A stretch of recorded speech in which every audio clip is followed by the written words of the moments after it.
In hydrophyte xylem is poorly developed. ठीक है, hydrophyte plants मतलब पानी में पाए जाने वाले जो प्लांट्स होते हैं पानी में ही पाया जाता है, और जाइलेम का काम क्या होता है, वाटर एंड मिनरल को एब्जॉर्ब करना। तो जो प्लांट पानी में ही पाए जाते हैं वो कितना पानी एब्जॉर्ब करेंगे, इसलिए जाइलेम जो है बिल्कुल डेवलप नहीं होता उसमें। ठीक है, हाइड्रोफाइट प्लांट्स में जाइलेम बिल्कुल डेवलप नहीं होता, बहुत कम डेवलप होता है। और जीरोफिटिक प्लांट्स में ज़्यादा से, जीरोफिटिक मतलब मरुभूमि में पाए जाने वाले प्लांट्स, उसमें रूट को बहुत नीचे तक, सॉयल के नीचे तक डालना पड़ता है, नहीं तो वाटर मिलता ही नहीं है। इसलिए बहुत ज़्यादा डेवलप होता है जाइलेम इसका, क्योंकि जाइलेम का काम होता है वाटर मिनरल को एब्जॉर्ब करना। वाटर मिनरल को एब्जॉर्ब करने के लिए उसको बहुत ज़्यादा कोशिश करना पड़ता है, इसलिए जाइलेम बहुत ज़्यादा डेवलप होता है जीरोफिटिक प्लांट में। ठीक है, primary xylem originate from procambium. Primary xylem, primary phloem दोनों प्रोकैम्बियम सेल से बनता है, और secondary xylem and secondary phloem दोनों बनता है भास्कुलर कैम्बियम से। ठीक है, प्राइमरी जाइलेम प्रोकैम्बियम से बनता है, सेकेंडरी जाइलेम भास्कुलर कैम्बियम से। प्राइमरी फ्लोएम प्रोकैम्बियम से बनता है, सेकेंडरी फ्लोएम जो है भास्कुलर कैम्बियम से बनता है। ट्रैकिड्स यूनिसेल्यूलर, जाइलेम 4 चीज़ों का बना होता है, हम लोग पढ़े हैं। ठीक है, tracheids, vessel, xylem parenchyma and xylem fibres. तो ट्रैकिड्स जो होता है इतने टाइप का होता है। ठीक है, कुछ ट्रैकिड्स ऐसा होता है जिसको बोला जाता है बॉर्डर्ड पिटेट्स, मतलब गोल गोल होता है और किनारे किनारे बॉर्डर में गोल गोल पूरा पाया जाता है। ये लिग्निन का थिकनिंग है, ये जो गोल गोल दिखाई दे रहा है और लिग्निन का थिकनिंग। तो लिग्निन का थिकनिंग जब किनारे किनारे गोल गोल रहता है उसको बोलेंगे बॉर्डर्ड पिटेट्स। ट्रैकिड्स है, ट्रैकिड्स यूनिसेल्यूलर सेल होता है, एक एक सेल में एक ही ट्रैकिड्स पाया जाता है। सिंपल पिटेट, बहुत सारा गोल गोल पूरा बीच में किनारे सब रहेगा, इस टाइप के ट्रैकिड्स को बोलेंगे सिंपल पिटेड। इस टाइप का जब रहता है ऊपर की ओर उठा हुआ रहता है तो स्क्लेरिफॉर्म ट्रैकिड्स। इसमें ऐसा भी रहता है, ये ऊपर का ये जो डिजाइन दिख रहा है वो लिग्निन का बना हुआ होता है। लिग्निन का इस टाइप का जब स्पाइरल शेप रहता है स्पाइरल ट्रैकिड बोलेंगे। जब ऐसे गोल गोल रहता है इसको बोलेंगे एन्यूलर ट्रैकिड्स। इस टाइप का जब ट्रैकिड्स में लिग्निन का थिकनिंग पाया जाता है उसको बोला जाता है एन्यूलर ट्रैकिड्स। ठीक है, तो ट्रैकिड्स बहुत अलग अलग टाइप का जाइलेम में होता है। तो tracheids are unicellular, tracheids unicellular होता है। Maximum bordered pits tracheids gymnosperm में पाया जाता है। हम लोग इसके पहले भी पढ़े हैं, जिम्नोस्पर्म जो होता है उसमें वेसल्स एब्सेंट रहता है। ट्रैकिड्स बहुत ज़्यादा पाया जाता है, 95% जो वुड है, वुड में 95% ट्रैकिड्स जिम्नोस्पर्म में पाया जाता है। एंजियोस्पर्म में 5% पाया जाता है ट्रैकिड्स वुड्स में। ठीक है, एन्यूलर स्पाइरल थिकनिन जो है वो प्रोटोजाइलेम में पाया जाता है। 2 टाइप के जाइलेम होता है, प्रोटोजाइलेम, मेटाजाइलेम। जो जिसमें कैविटी छोटा होता है वो प्रोटोजाइलेम, जिसमें बड़ा कैविटी रहता है मेटाजाइलेम। ठीक है, प्रोटोजाइलेम जो होता है उसमें एन्यूलर स्पाइरल थिकनिंग पाया जाता है। एन्यूलर थिकनिंग मतलब इस टाइप का थिकनिंग प्रोटोजाइलेम में पाया जाता है, और स्पाइरल थिकनिंग ये दोनों प्रोटोजाइलेम पाया जाता है। ठीक है, और मेटाजाइलेम जो होता है एन्यूलर स्पाइरल थिकनिंग प्रोटोजाइलेम में पाया जाता है। थिकनिंग मतलब लिग्निन का, रेटिकुलेट पिटेड थिकनिंग मेटाजाइलेम पाया जाता है। जो मेटाजाइलेम होता है उसमें रेटिकुलेट थिकनिंग, रेटिकुलेट मतलब जाल जैसा, इस टाइप का लिग्निन का थिकनिंग पाया जाता है। ठीक है, reticulate thickening and pitted, pitted मतलब बहुत सारा, ये सिंपल पिटेड थिकनिंग जो होता है वो पाया जाता है, वो पाया जाता है मेटाजाइलेम में।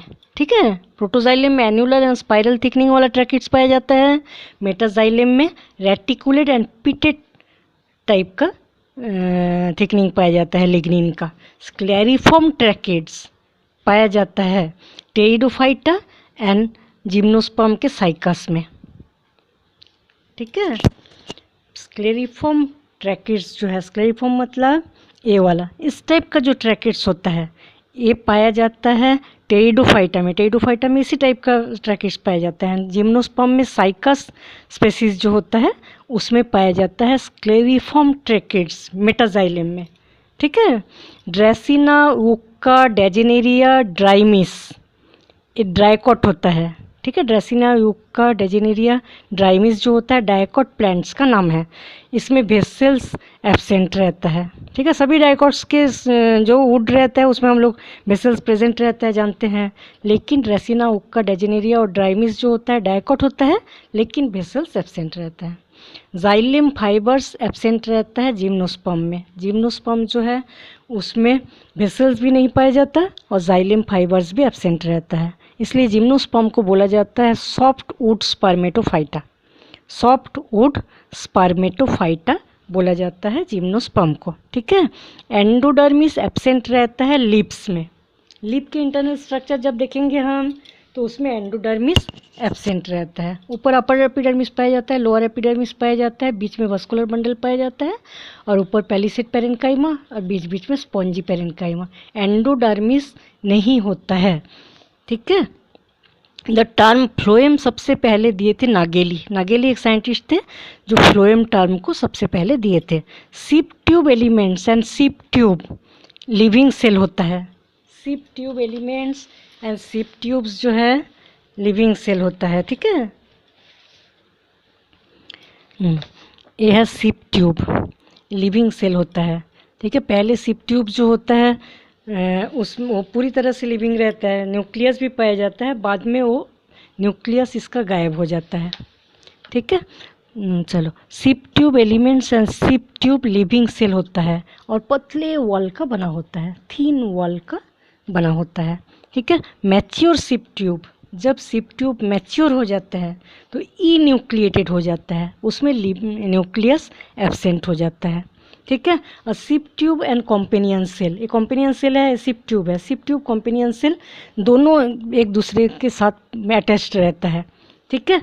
एक ही पेरेंट सेल से ये दोनों बनता है, इसलिए दोनों को बोला जाता है सिस्टर सेल, ठीक है। Sieve tube and companion cell.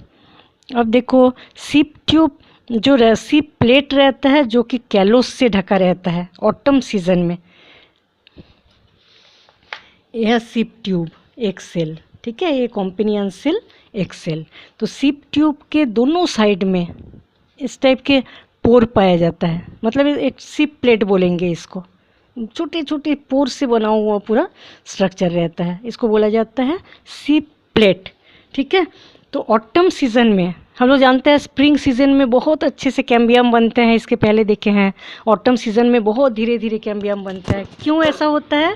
क्योंकि सिप ट्यूब के द्वारा वाटर एंड मिनरल्स तो जाइलम के द्वारा पूरे प्लांट्स में जाता है और फोटोसिंथेसिस से जो फूड मटेरियल बनता है वो फूड मटेरियल सिप ट्यूब के द्वारा प्लांट्स के सभी भागों में पहुंचाया जाता है, ठीक है। तो जो सिप प्लेट होता है सेल के दोनों साइड में छोटे छोटे पोर रहता है, उसके ऊपर एक कार्बोहाइड्रेट जमा हो जाता है जिसको बोला जाता है callose. Callose carbohydrate, sieve plate जो होता है कैलोस कार्बोहाइड्रेट से ढका रहता है ऑटम सीजन में, ठीक है। ऑटम सीजन में एक कार्बोहाइड्रेट से प्रोटेक्ट करता है, बैक्टीरिया से प्रोटेक्ट करता है और ड्रॉट से बचाता है, ठीक है। ऑटम सीजन में बहुत सूखा रहता है, पानी नहीं मिलता है प्लांट्स को ठीक से, इसीलिए सूखा हो जाता है, उसमें इसको बचाता है सिप प्लेट को। इसके ऊपर मोटे कार्बोहाइड्रेट का एक स्ट्रक्चर बन जाता है, जिससे क्या होगा, पोर बंद हो जाता है। पोर बंद हो जाने से जो फूड मटेरियल फोटोसिंथेसिस से बन रहा है वो पूरे प्लांट बॉडी में ठीक से पहुंचा नहीं पाता, ठीक है। और जैसे स्प्रिंग सीजन आता है ये कैलोस कार्बोहाइड्रेट वाला जो लेयर है ये पूरी तरह से ख़राब हो जाता है और ये पूरा फिर पोर खुला हो जाता है, ठीक है। विंटर सीजन में सिप प्लेट जो होता है कैलोस से कवर्ड हो जाता है, कैलोस कार्बोहाइड्रेट से, और स्प्रिंग सीजन जैसे ही आता है उस समय डिज़ोल्व हो जाता है, ये लेयर जो है डिसॉल्व हो जाता है, फिर से फंक्शनल हो जाता है।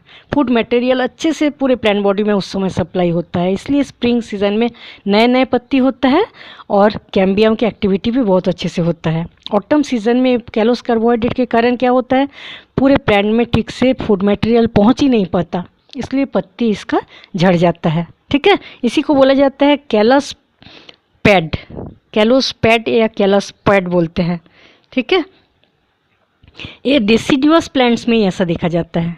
कैलस का जो सिप प्लेट जो है कैलोस से बंद हो जाना और स्प्रिंग सीजन में पूरी तरह से गल जाना, ये चीज़ें डेसिडुअस प्लांट्स के साथ देखा जाता है। ठीक है, ये फ्लोएम फाइबर्स है। फ्लोएम फाइबर सबसे लंबे सेल होता है पूरे प्लांट्स में।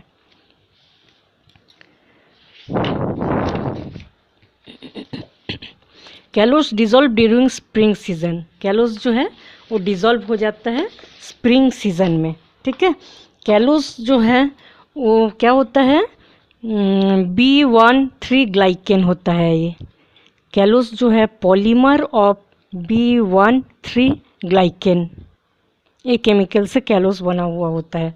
सीप सेल नैरो इलोंगेटेड सेल होते हैं। सीप सेल जो होता है पतले इलोंगेटेड सेल होता है, इसमें इस टाइप की सिप प्लेट रहता है। ठीक है, सिप सेल एक ही सिंगल सेल होता है, पहले न्यूक्लिएटेड रहता है, बाद में जब मैच्योर सिप सेल हो जाता है तो ये न्यूक्लियस खराब हो जाता है, ये न्यूक्लिएटेड हो जाता है। ठीक है, companion cell are found only in angiosperm. Companion cell जो सिप ट्यूब के साथ रहता है, ये भी लिविंग सेल है, ये जो है केवल एंजियोस्पर्म में ही पाया जाता है। इसमें बड़ा सा एक इलोंगेटेड न्यूक्लियस पाया जाता है। ठीक है, कॉम्पेनियन सेल का काम क्या होता है, प्रेशर जो सिप ट्यूब जो फोटोसिंथेसिस से फूड मटेरियल बनता है पूरे प्लांट बॉडी में पहुंचते हैं, उसके प्रेशर ग्रेडियंट को ये सही रखता है। ठीक है, maintaining the pressure gradient in sieve tube. Companion cell जो है मतलब पूरी तरह से सिप ट्यूब के फंक्शन पर कंट्रोल रखते हैं। Special type of cell are attached with the sieve cell in gymnosperm. Gymnosperm में क्या होता है, कॉम्पेनियन सेल एब्सेंट रहता है, कॉम्पेनियन सेल एब्सेंट रहता है, उसके बदले में एक स्पेशल टाइप का सेल पाया जाता है जिम्नोस्पर्म एंड टेरिडोफाइटा दोनों में। ठीक है, उस सेल को बोला जाता है एल्ब्यूमिनस सेल और स्ट्रॉसबर्गर सेल। जैसे सिप ट्यूब के साथ कॉम्पेनियन सेल रहता है, जिम्नोस्पर्म और टेरिडोफाइटा में क्या होता है, सिप ट्यूब तो पाया जाता है, उसके साथ कॉम्पेनियन सेल नहीं रहता, उसके बदले में एक दूसरे टाइप का सेल पाया जाता है, जिसको क्या बोलेंगे हम, एल्ब्यूमिनस सेल और स्ट्रॉसबर्गर सेल। ठीक है, फ्लोएम पेरेन्काइमा एब्सेंट रहता है ज़्यादातर मोनोकोट्स में। मोनोकोट्स जो प्लांट्स होता है उसके स्टेम के इंटरनल स्ट्रक्चर में फ्लोएम पेरेन्काइमा एब्सेंट रहता है। ठीक है, तो इसमें जो कंडक्टिंग एलिमेंट्स रहता है, मोनोकोट्स में जो कंडक्टिंग एलिमेंट्स मतलब फूड मटेरियल से जो फूड मटेरियल फोटोसिंथेसिस से बनाते हैं उसको बोला जाता है लेप्टोम, उसको लेप्टोम बोलते हैं। ठीक है, conducting elements of phloem called leptome. Root hair always unicellular, जो रूट का हेयर रहता है, हम लोग पढ़े हैं रूट के पूरे स्ट्रक्चर के बारे में, नीचे रूट कैप रहता है, मेरिस्टेमेटिक रीजन, इलंगेशन रीजन और मैच्यूरेशन रीजन। मैच्यूरेशन रीजन जो रहता है उससे रूट हेयर निकलता है। तो रूट हेयर जो होता है यूनिसेल्यूलर, पूरे रूट हेयर एक सेल का बना होता है। ठीक है, रूट हेयर ऑलवेज यूनिसेल्यूलर, इसके cell wall cellulose and pectin का बना होता है। रूट हेयर का जो सेल वॉल होता है सेलुलोज एंड पैक्टिन का बना होता है। In radish carrot turnip beet conjoint collateral vascular bundle present रहते हैं। रेडिस कैरोट टर्निप बीट, इसमें कॉन्जॉइंट कोलेट्रल वास्कुलर बंडल पाया जाता है। सेंट्रीफ्यूगल, देखो एंडर टाइप ऑफ जाइलम किसे बोला जाता है, हम लोग पढ़े हैं प्रोटोजाइलम जब अंदर रहता है उसको बोलेंगे एंडर्क, प्रोटोजाइलम बाहर की तरफ रहता है उसको बोलेंगे एक्सर्ज। ठीक है, तो एंडर्क जाइलम जो होता है उसको सेंट्रीफ्यूगल भी बोलते हैं और एक्सर्ज को सेंट्रीपेटल। ठीक है, in sunflower stem pericycle made up alternate bands parenchyma and sclerenchyma. ठीक है, पेरिसाइकिल ज़्यादातर हम लोग जानते हैं कि स्टेम को जब इंटरनल स्ट्रक्चर देखेंगे तब सबसे बाहर एपिडर्मिस, उसके बाद कॉर्टेक्स, उसके बाद एंडोडर्मिस, एंडोडर्मिस के नीचे एक सिंगल लेयर पाया जाता है पेरिसाइकिल, कुछ प्लांट्स में 2 लेयर भी पाया जाता है इसका। ठीक है, तो सनफ्लावर में जो पेरिसाइकिल वाला लेयर रहता है वो parenchyma and sclerenchyma, parenchyma sclerenchyma ऐसा ऑल्टरनेट सेल से बना हुआ रहता है। ज़्यादातर पेरेन्काइमाटस होता है, लेकिन सनफ्लावर में parenchyma and sclerenchyma alternate cell पाया जाता है। Radially arrange parenchymatous cells between the vascular bundle called medullary rays. सबसे अंदर, इसके अंदर एंडोडर्मिस पेरिसाइकिल, इसके अंदर रहता है वस्कुलर बंडल। डाइकोट में वस्कुलर बंडल ऐसे रिंग में अरेंज रहता है, और बीच वाले जो भाग रहता है इसको बोला जाता है पित्त। बीच के भागों को पित्त बोलेंगे। ठीक है, वस्कुलर बंडल से मतलब अंदर से बाहर तक इस टाइप का एक पेरेन्काइमाटस सेल्स का लाइन पाया जाता है। रेडियली अरेंज पेरेन्काइमाटस सेल्स का लाइन पाया जाता है अंदर से बाहर तक। ठीक है, बाकी तो हम लोग जानते हैं अंदर की सेल पूरी तरह से, हम लोग पढ़े हैं कि अंदर की सेल जो है उसको हार्ट रूट बोला जाता है, पूरी तरह से डेड सेल हो जाता है। लेकिन अंदर से बाहर तक एक रेडियली अरेंज पेरेन्काइमाटस सेल्स का लाइन पाया जाता है जिसको बोला जाता है मेडुलरी रे। इसका काम क्या रहता है? अंदर से बाहर तक water, mineral and food material को सप्लाई करना। ठीक है, जिससे सब पूरे स्टेम को फूड मटेरियल मिल सके, इसको बोलेंगे हम मेडुलरी रेज। मेडुलरी रेज का मेन फंक्शन क्या रहता है? फूड एंड वाटर का कंडक्शन। अब हम देखेंगे ये है डाइकोट स्टेम, कुकुरबिटा। कुकुरबिटा का जो स्टेम रहता है थोड़ा स्पेशल टाइप का रहता है, कुछ स्पेशल कैरेक्टर पाए जाते हैं। इस स्टेम को जब सेक्शन करेंगे, ज़्यादातर स्टेम को सेक्शन करने से इस टाइप का स्ट्रक्चर दिखता है राउंड, लेकिन कुकुरबिटा को जब सेक्शन करेंगे तो ऐसे दिखता है, रीजेस एंड फुरोज, 5 रीजेस एंड 5 फुरोज। ठीक है, 5 ऊंचा ऊंचा भाग और 5 ऐसे अंदर की ओर, 5 रीजेस एंड 5 फुरोज पाया जाता है। और 2 इसके अंदर वस्कुलर बंडल का 2 रिंग दिखाई देता है। वस्कुलर बंडल जैसे एक ही रिंग में प्रेजेंट रहते हैं सभी डाइकोट में, लेकिन हम कुकुरबिटा को देखेंगे तो 2 रिंग पाया जाता है वस्कुलर बंडल का। ठीक है, इस टाइप से 2 रिंग वस्कुलर बंडल का पाया जाता है। ठीक है, तो 2 रिंग में इनर रिंग्स जो होता है बड़ा बड़ा होता है, अंदर के रिंग्स बड़े बड़े वस्कुलर बंडल प्रेजेंट रहते हैं, और बाहर के रिंग में छोटे छोटे वस्कुलर बंडल पाया जाता है। ठीक है, और वस्कुलर बंडल कैसा होता है? Conjoint, collateral, open. ओपन मतलब कैम्बियम प्रेजेंट रहता है। पेरिसाइकिल इसमें स्क्लेरेन्काइमाटस सेल्स का बना होता है। एंडोडर्मिस के अंदर जो पेरिसाइकिल होता है वो स्क्लेरेन्काइमाटस सेल्स का बना होता है। और कॉर्टेक्स जो होता है क्लोरेन्काइमा, क्लोरेन्काइमा मतलब जिस सेल के अंदर क्लोरोफिल भरा हुआ रहता है। कुकुरबिटेसी का कैरेक्टर थोड़ा सा अलग होता है। ठीक है, कुकुरबिटी के स्टेम को जब हम काटेंगे 5 रीजेस एंड 5 फुरोज। ठीक है, ये जो रीजेस होता है, मोटे ऊंचा ऊंचा जगह रहता है, वो हाइपोडर्मिस का बना होता है। ठीक है, और इसके अंदर जो कॉर्टेक्स होता है वो क्लोरेन्काइमा, उसमें क्लोरोफिल भरा रहता है। इसके अंदर जो पेरिसाइकिल होता है वो स्क्लेरेन्काइमा का बना होता है, और उसके अंदर वस्कुलर बंडल 2 रिंग में प्रेजेंट रहता है। अंदर की ओर 5 जो वस्कुलर बंडल पाया जाता है वो बड़ा बड़ा होता है, बाहर की ओर जो रहता है छोटा छोटा होता है। ठीक है, पीत कैविटी, पीत जो पहले पीत प्रेजेंट रहता है, लेकिन जब मैच्योर हो जाता है स्टेम तब अंदर पूरी तरह से खाली कैविटी हो जाता है। ठीक है, खाली जगह स्पेस रहता है, पीत कैविटी प्रेजेंट रहता है। कुकुरबिटा, रिसिनस इसका एग्जाम्पल है। कुकुरबिटे के सभी मेंबर में इसी टाइप का स्टेम का सेक्शन पाया जाता है। ठीक है, in dicot root cells of epiblema, जो root hair are called trichoblast. देखो, एपिब्लेमा मतलब बाहर के एपिडर्मिस को रूट में एपिब्लेमा बोलते हैं। ठीक है, स्टेम में एपिडर्मिस बोलते हैं और रूट में क्या बोलते हैं? एपिब्लेमा। तो रूट, जब कुछ कुछ प्लांट्स में ऐसा होता है कि ये एपिब्लेमा जो है वो रूट हेयर से बनता है, रूट हेयर एपिब्लेमा को बनाता है। इस टाइप का जो सेल होता है उसको बोला जाता है ट्राइकोब्लास्ट। ठीक है, डाइकोट, ज़्यादातर डाइकोट रूट में ऐसा होता है। एपिब्लेमा जो होता है रूट हेयर से भी डेवलप होता है। तो जो रूट हेयर से डेवलप होता है एपिब्लेमा, उसको हम क्या बोलेंगे? ट्राइकोब्लास्ट। ट्रैपा एंड टेनियोफाइलम, ठीक है, दोनों हाइड्रोफाइटिक प्लांट्स हैं, वाटर में पाए जाने वाले प्लांट्स। ठीक है। ट्रैपा और टेनियोफोलियम जो है इसके रूट्स जो होता है फोटोसिंथेटिक रूट होता है, इसको एसिमिलेटरी रूट भी बोलते हैं। मतलब रूट वाटर मिनरल एब्जॉर्ब करने का भी काम करता है और फोटोसिंथेसिस का भी काम करता है। ग्रीन कलर का फोटोसिंथेटिक रूट पाया जाता है ट्रैपा एंड टेनियोफाइलम में, ठीक है। इन एंडोडर्मिस कैस्पेरियन स्ट्रिप प्रेजेंट रहते हैं, इसके बारे में हम लोग पहले पढ़े हैं। जो एंडोडर्मिस होता है उसमें कैस्पेरियन स्ट्रिप पाया जाता है, ठीक है। कैस्पेरियन स्ट्रिप किसका बना होता है? Lignin and suberin, lignin and suberin का बना होता है, ठीक है। कुछ कुछ जगह में कैस्पेरियन स्ट्रिप नहीं पाया जाता, वाटर कंडक्शन जिस जगह में होता है, ठीक है, उसको बोला जाता है पैसेज सेल और पाथ सेल, वाटर एब्जॉर्ब करने के लिए हेल्प करता है।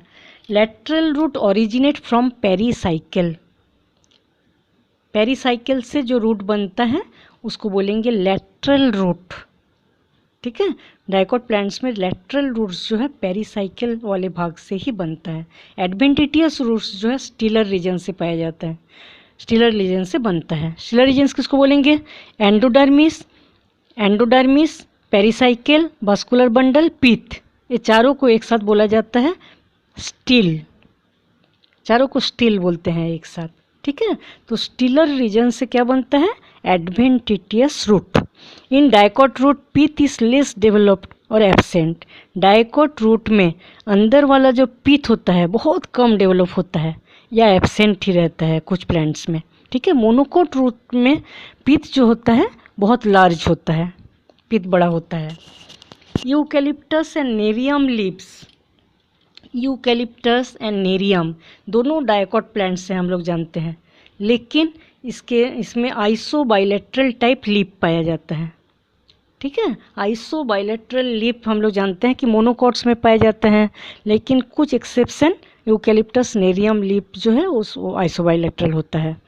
लिलियम लॉन्गीफ्लोरम, लिलियम लॉन्गीफ्लोरम जो कि मोनोकोट प्लांट्स होता है उसके लीफ डॉर्सिवेंट्रल होता है, ठीक है। मोनोकोट्स में आइसोबाइलेट्रल लीफ पाया जाता है, लेकिन लिलियम लॉन्गीफ्लोरम एक प्लांट्स होता है, इसके लीफ जो होता है डॉर्सिवेंट्रल होता है। Similar type vascular bundle present dicot and monocot leaf, dicot leaf and monocot leaf दोनों के वास्कुलर बंडल सेम टाइप का होता है, conjoint, collateral and close. Close मतलब कैम्बियम एब्सेंट, कॉन्जॉइंट एक साथ जुड़ा हुआ, ठीक है। Vascular bundle surrounded by parenchymatous bundle sheath, vascular bundle जो होता है पेरेनकाइमटस बंडल शीथ से प्रेजेंट है। देखो एक बार देख लेते हैं, ये मोनोकोट, मोनोकोट में जो एपिडर्मिस होता है इसमें मोटे मोटे बड़े बड़े सेल्स पाए जाते हैं जिसको बोला जाता है बुलीफॉर्म सेल्स कुछ कुछ जगह में, ठीक है। बाकी जगह सिंगल लेयर एपिडर्मिस और बुलीफॉर्म सेल्स पाया जाता है। इसके मोनोकोट्स के वास्कुलर बंडल और डाइकोट के वास्कुलर बंडल सेम होता है, पेरेनकाइमटस बंडल शीथ से घिरा हुआ रहता है, ऊपर जाइलेम नीचे फ्लोएम, इसमें भी ऊपर जाइलेम नीचे फ्लोएम रहता है, ठीक है। पेरेनकाइमटस बंडल शीथ से घिरा हुआ रहता है। डाइकोट रूट्स जो होता है, डाइकोट लीफ जो होता है उसमें जो वास्कुलर बंडल रहता है उसके ऊपर भी पूरा पेरेनकाइमटस सेल्स पाया जाता है, ग्रुप ऑफ पेरेनकाइमटस सेल्स, ठीक है। इसको बोला जाता है bundle sheath extension, bundle sheath के बाहर भी दोनों साइड में पेरेनकाइमटस सेल्स पाया जाता है डाइकोट में, लेकिन मोनोकोट में ऐसा नहीं होता। मोनोकोट में स्क्लेरेनकाइमटस सेल्स पाया जाता है। ये बंडल शीथ है, इसके अंदर वास्कुलर बंडल है, इसके ऊपर स्क्लेरेनकाइमटस सेल्स, इसके नीचे भी स्क्लेरेनकाइमटस सेल्स, ठीक है। मतलब बंडल शीथ एक्सटेंशन जो होता है स्क्लेरेनकाइमटस होता है मोनोकोट में, और डाइकोट जो होता है उसमें पेरेनकाइमटस एक्सटेंशन होता है। ऊपर जाइलेम नीचे फ्लोएम और एक पेरेनकाइमटस बंडल शीथ से ढका हुआ रहता है। इसमें भी ऊपर जाइलेम नीचे फ्लोएम पेरेनकाइमटस बंडल शीथ से घिरा हुआ होता है, ऊपर स्क्लेरेनकाइमा और नीचे भी स्क्लेरेनकाइमा पाया जाता है, ठीक है। इसमें डाइकोट लीफ में दो टाइप के मेसोफिल सेल्स पाया जाता है, ये है पेलिसेड और नीचे स्पॉन्जी। स्पॉन्जी में बीच बीच में इंटरसेलुलर स्पेस बहुत ज़्यादा पाया जाता है, पेलिसेड में बिल्कुल इंटरसेलुलर स्पेस नहीं पाया जाता। मोनोकोट लीफ में एक ही टाइप के मेसोफिल सेल्स पाया जाता है, स्पॉन्जी, जिसमें इंटरसेलुलर स्पेस पाया जाता है, ठीक है।